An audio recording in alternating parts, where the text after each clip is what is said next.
Muy buenas tardes a todos ustedes que siguen este canal de Cristiano Moderno. Con ustedes, Víctor Telles, alias Cristiano Moderno. Me van a disculpar que tengan la mirada un poco desviada en este video que les estoy presentando. Estoy calando también una nueva aplicación para poder servirles mejor. Sí sé que cuando grababa yo las reacciones a los videos, la forma que lo hacía, enfocando la computadora a la tableta, la resolución no se veía del todo bien.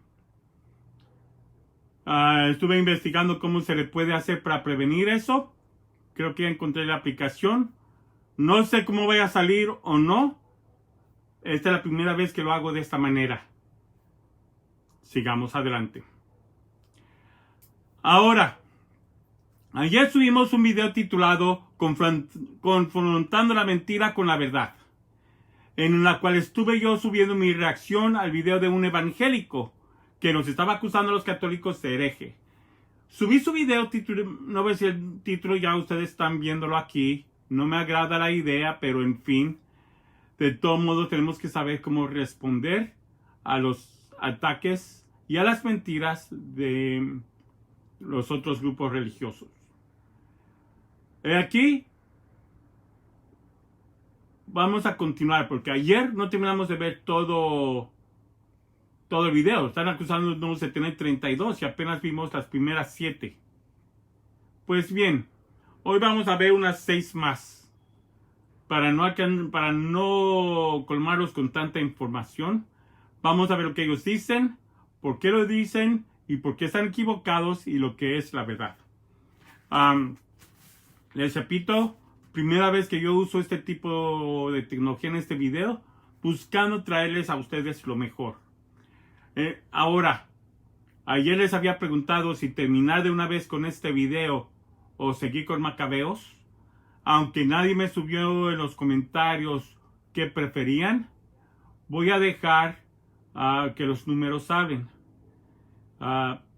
Sí recibí una respuesta muy favorable de la cantidad de gentes que vieron el video, lo cual muestra que hay mucha demanda por información como la que yo les estoy dando aquí, desenmascarando las mentiras que otros grupos presentan. Por eso, sin más ni más, vamos a continuar viendo las supuestas herejías y por qué este hombre que se hace llamar Dr. Armando Alducín realmente está mal y está, ¿cuál es la palabra que estoy buscando? Levantando falsos contra la Iglesia Católica. Está calumniando a la Iglesia Católica a base de mentiras completas y medias verdades. Vamos a ver hoy, empezando con esta número 7. Veamos.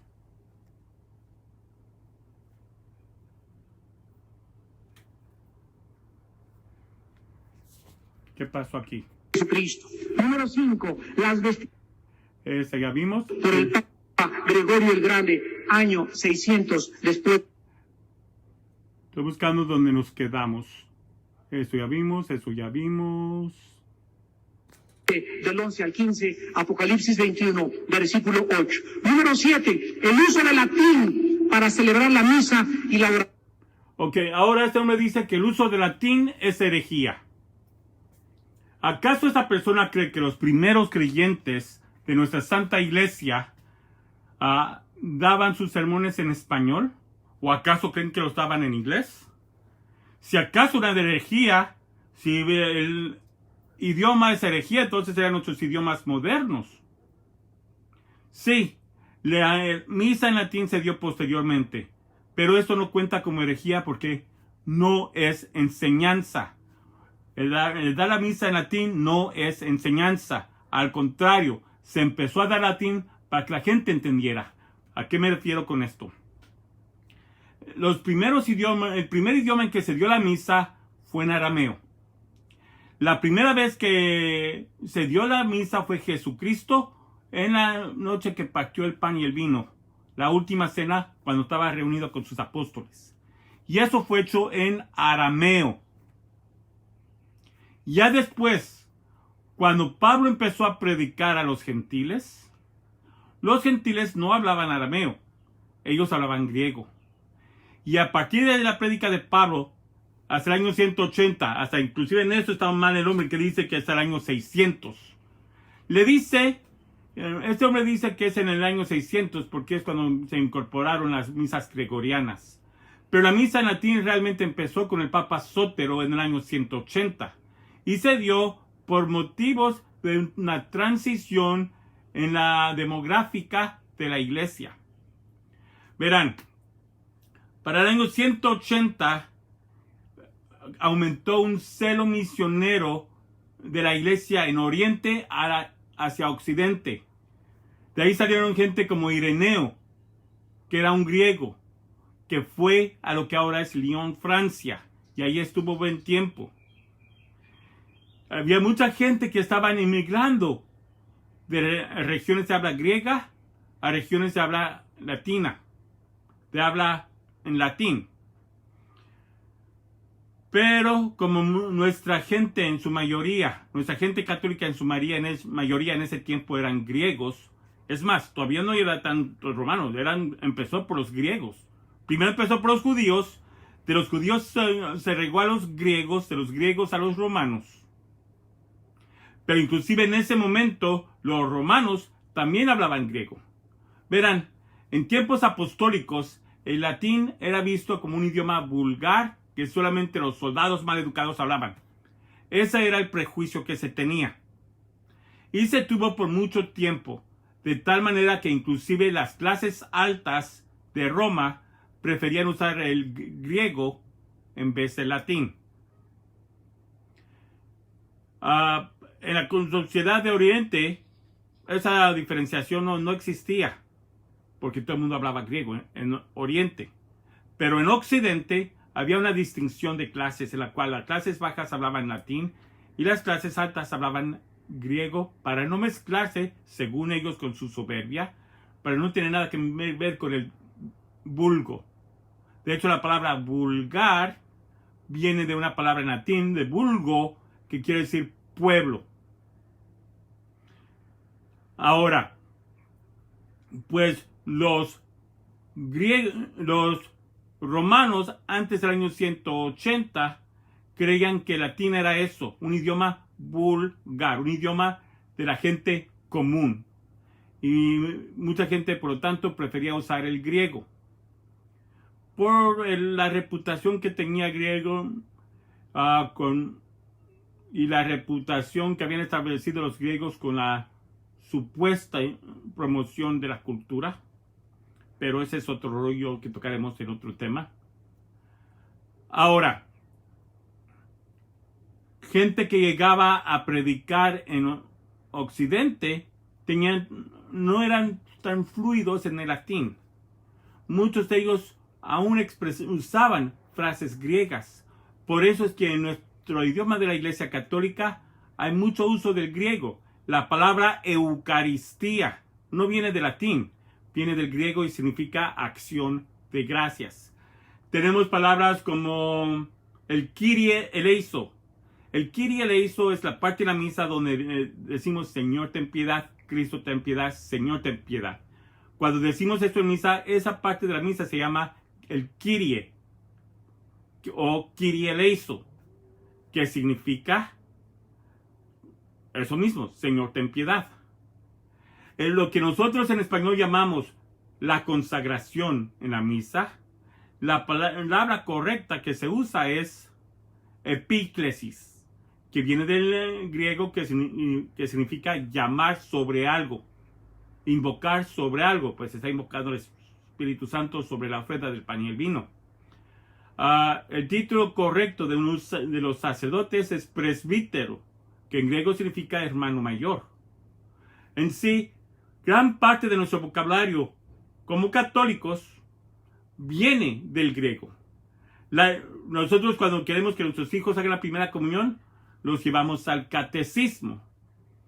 Y se nos quedó la palabra catecismo como si fuera una cosa exclusivamente católica. Pero realmente todos, inclusive los evangélicos, tienen su forma de catecismo. ¿Por qué digo esto? Catecismo viene del griego que significa convocar proclamar con autoridad.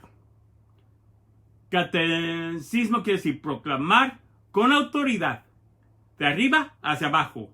Cate significa, va a la dirección de arriba a abajo. Catecismo. Está uno proclamando en voz alta, desde arriba, lo que viene uno desde arriba hasta lo de abajo. De ahí viene la palabra catecismo. Ahora, regresamos al punto que están tocando del uso del latín. Pues tenemos que para el año 180, parte de la persecución que se soltó tenía que ver con muchos romanos que no entendían los mensajes. Ocurría como este tipo Alducin, que como no entiende el evangelio y no entiende las enseñanzas oficiales de la Iglesia Católica, inventa cosas. Bien dice nuestro refrán en español: el sordo no oye, pero bien que acomoda. Es lo que hace esta persona y es lo que hacían los paganos en Roma antes de la legalización de la iglesia. Estamos hablando del año 180, cuando obviamente ya existía la Iglesia Católica. De hecho, para ese tiempo, en Roma se sentaba el Papa Sótero, que había tomado el trono papal unos 4 años antes de lo que estamos hablando ahorita. Bueno, muchos de nuestros hermanos católicos llegaron a predicar en Occidente. Predicaban lo que nosotros proclamamos sobre la infancia de Jesús, el nacimiento de Jesús. Y a la vez también proclamaban la Eucaristía. Al decir ellos que Jesús nace en un pesebre, y luego al oír que nosotros consumimos el cuerpo y la carne de nuestro Señor Jesucristo, los paganos, como Alducin, que no entienden nada de las cosas de Dios, se escandalizaron creyendo que predicábamos un supuesto canibalismo. ¡Ay, fíjate, se comen los bebés!, decían los romanos paganos, no los romanos católicos, los romanos paganos, que no son lo mismo. Por otro lado, también la Iglesia Católica siempre ha predicado la Santísima Trinidad. Y contrario a lo que este hombre predica, la Iglesia Católica siempre ha también tenido la Mariología como una fundamento básico de su fe. Llegaban a oídos de los paganos que no entienden de la Trinidad y no entienden de María, y oyen a predicar de la Trinidad, que Padre, Hijo, Espíritu Santo son un solo Dios, y ellos empiezan a tomar el monofisitismo. Entonces son la misma persona. No, Padre, Hijo, Espíritu Santo son 3 personas diferentes, pero un solo Dios. Entonces, ¿a dónde va con eso? Luego, a la oír de la prédica sobre María, María es hija de Dios Padre, esposa del Espíritu Santo y madre de Dios Hijo. Ambos 3 son el mismo Dios, pero no son la misma persona de Dios. Pero como los paganos no entendían el concepto de la Trinidad, porque todo eso se predicaba en griego, se escandalizaron y empezaron a acusarnos de relaciones edipares, es decir, de incesto. Estos creyentes predican en el incesto. No entendían bien el concepto de la Trinidad y de Mariología. No entendían bien el concepto de la Natividad y de la Eucaristía. Pues inventaron sus cosas. Estos inventos llegaron a los oídos de los emperadores y se lanzó una terrible persecución que afectó sobre todo en Lyon, Francia. Eusebio de Cesarea tiene bien documentado, con lujo de detalle, estos martirios. Me parece, si no me equivoco, están en su libro de Historia Eclesiástica, libro 2 o libro 3, no me acuerdo. Y hay un lujo de detalle del grado en el cual la Iglesia Católica sufrió en manos de los paganos romanos que aún no habían aceptado el catolicismo.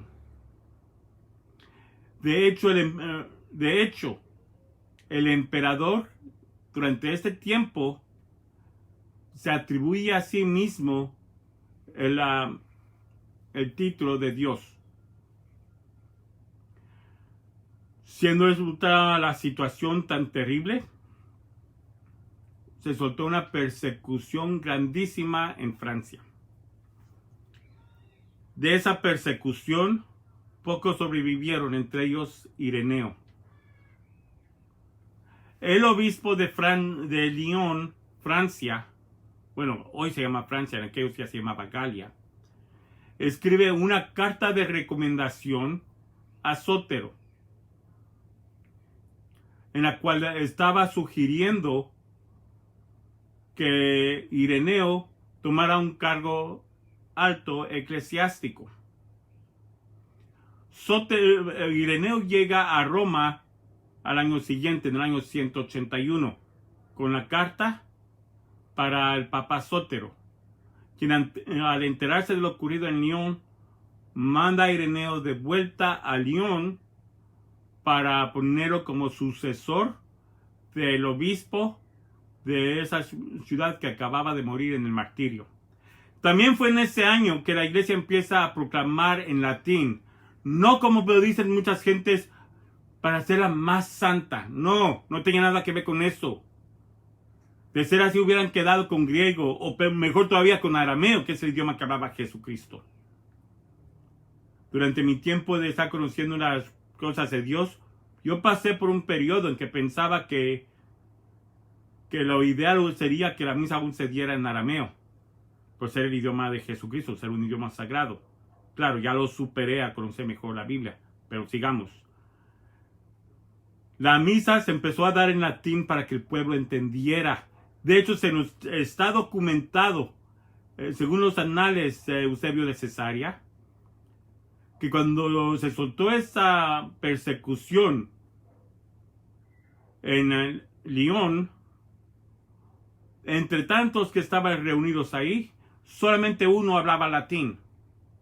Sí, entre los católicos que fueron apresados y asesinados, martirizados en Lyon en el año 180, solamente uno llamado Justus o Justo era el único que hablaba latín. Todos los demás, a la hora que eran perseguidos, contestaban en griego. Pues nos dice inclusive que el mismo alto funcionario de la corte pagana imperial se sorprendió al oír que Justo se expresara en latín, de tal manera que titubeó. ¡Ah, caray! Este no habla el griego, me está hablando en mi idioma. Y tuvo inclusive que pedirle orientación al emperador Séptimo Severo. Así se llamaba el emperador, Séptimo Severo, si mal no me equivoco.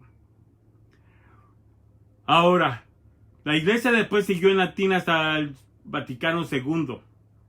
De ahí entró el falso concepto que mucha gente tiene de la misa tridentina, supuestamente teniendo que ser en latín para que sea santo, y supuestamente en latín porque supuestamente Satanás tiene miedo al griego, perdón, al latín.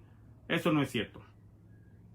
Recordemos que la iglesia primero fue perseguida por gente que hablaba latín antes de que se proclamara en latín la palabra de Dios. La Biblia antes de ser en latín estuvo en griego, hebreo y arameo. Así que esto de que latín se cambiara en la misa una herejía, ¿qué crean estos? Entonces, si la misa dada en latín es herejía, entonces también es herejía lo que estos hacen al predicar en español. No están predicando en griego. ¿Qué es lo que estos hicieron? Cambiaron un idioma por otro. Los haría el doble de herejes, ¿no creen? Vamos ahora a ver la siguiente. En las iglesias fue establecido por el Papa Gregorio el Grande, año 600 después de Jesús. Ya vimos que eso es falso. No fue cambiada por Gregorio en el año 600. Fue cambiada por Sótero en el año 180. Y no fue cambiada como cambio de enseñanza, por eso no cuenta como herejía. Fue cambiado de una forma para poder evangelizar a Occidente, traer más almas a Cristo. Y fue gracias a que se cambió al latín la misa, que la palabra de Dios creció y se multiplicó en Occidente. Gracias a eso siguió la labor misionera, porque si nos hubiéramos quedado con lo malo que estaba pasando en Oriente, ya la iglesia habría dejado de existir. ¿Dónde están las grandes diócesis y patriarcados de Oriente? Las quedaron fuera. Antioquía, Alejandría, Constantinopla, ya son controlados por herejes. Ya no son catolicismos. Ahora, si no hubiera empezado a predicar en latín, el cristianismo completo hubiera desaparecido. Y repito, aunque el Papa controlaba la Iglesia Católica desde Roma, desde el año 44 que llegó Pedro ahí, desde entonces, aunque la situación estaba así, el Papa todavía proclamaba en arameo y en griego. Todos los papas, hasta Sótero, proclamaban en griego. Y aún después de Sótero, los documentos y las encíclicas papales aún siguieron siendo escritas en griego.